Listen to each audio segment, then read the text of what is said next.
Honorable député de Pontiac. The honourable member for Pontiac. I tried to write notes for this, and it didn't work. It made no sense. And so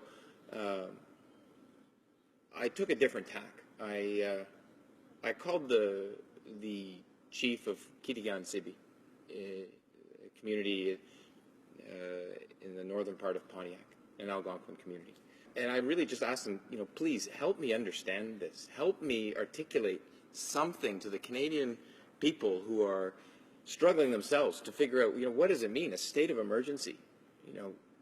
Day after day, suicide after suicide, suicide pacts. I mean, what? It doesn't feel as though it's one community in a state of emergency. It feels like Canada is in a state of emergency. It feels as though our parliament is in a state of emergency. Make sure you say loud and clear to the kids of Attawapiskat, but everywhere else, in other Aboriginal communities, that you love them, that we love them. And let them know that they matter, because they matter. If you've got a community that has no economic opportunity, where the quality of the water is not fit for human consumption, when you have a history of abuse stemming from a colonial relationship, and when you have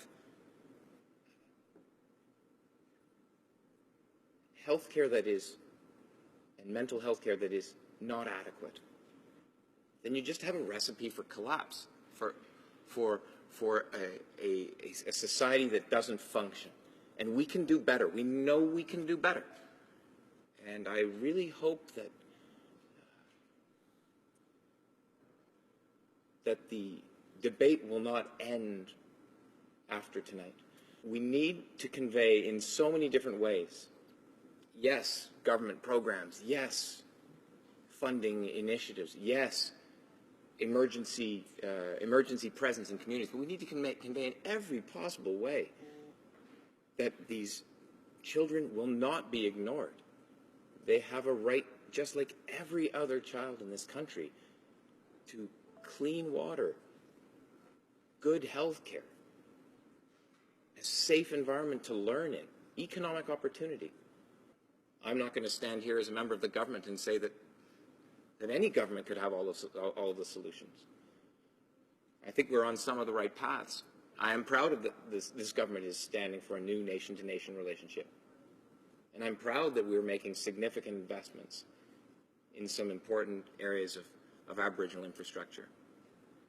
Does that mean we've got it all right? I highly doubt it.